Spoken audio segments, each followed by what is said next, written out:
નમસ્કાર મિત્રો, તો તમે જોઈ શકો છો અમે અહીંયા તુરના ભાઠા વીણવા આવી ચૂક્યા છીએ. તો હાલો હવે આ જોઈ શકો છો સલાખો છે. આમાં સલાખામાં આવી રીતે આ ભાઠા નાખવાના છે અને તમને સામે દેખાય વાળ અહીંયા નાખવાના છે. ચાલો તો હવે ભાઠા વીણી લઈએ.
જોઈ શકો છો મિત્રો, વાડ છે અહીંયા ભાઠા નાખવાના છે.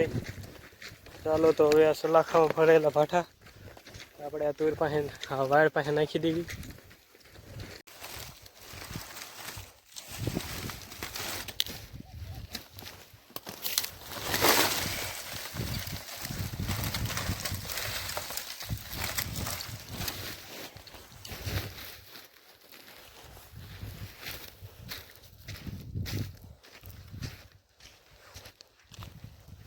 એક પાછું પીડું લાગે છે અને નાખી દેવી.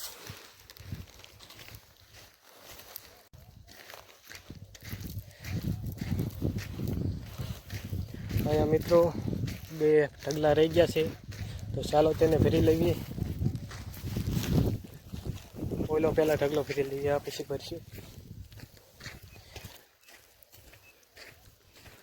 જોઈ શકો છો મિત્રો, આ તુરના ભાઠા છે. તમારે ત્યાં તુર વાવો છો કે નથી વાવતા જરીક કોમેન્ટમાં જણાવી દીજો મિત્રો.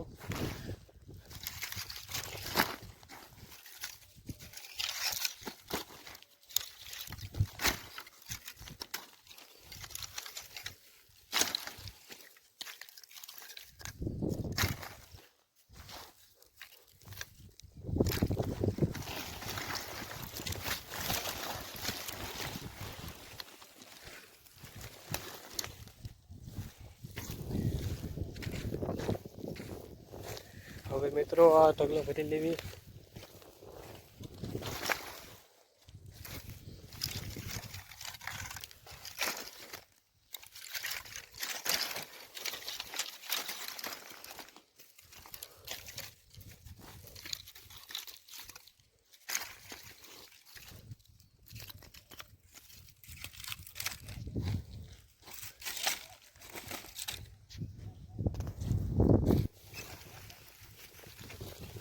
ચાલો મિત્રો, આપણે ભાઠા ભરાઈ ચૂક્યા છીએ.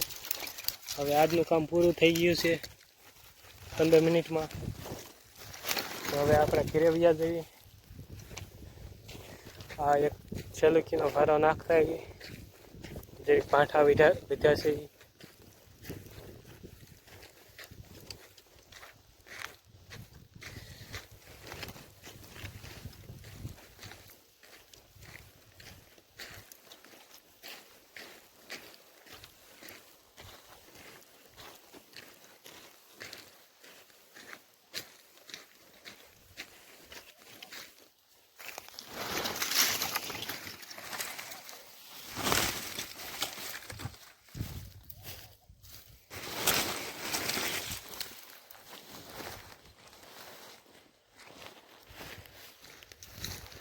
મિત્રો આપણું કામ થઈ શક્યું છે.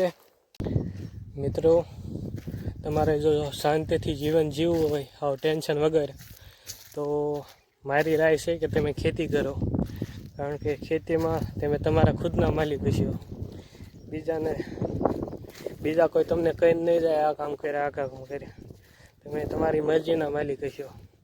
એટલે તમારે જો સાવ સરળ અને શાંતિથી જીવન જીવવું હોય તો મારી રાય છે કે તમે ખેતી જ કરો. ભલે 5 વીઘા હોય કે 10 વીઘા હોય, થોડીક ઓછી હશે તો હાલશે, પણ ખેતી કરો મિત્રો.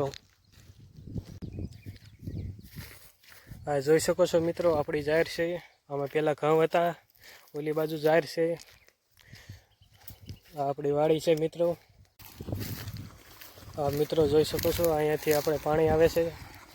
આ જાહેર છે.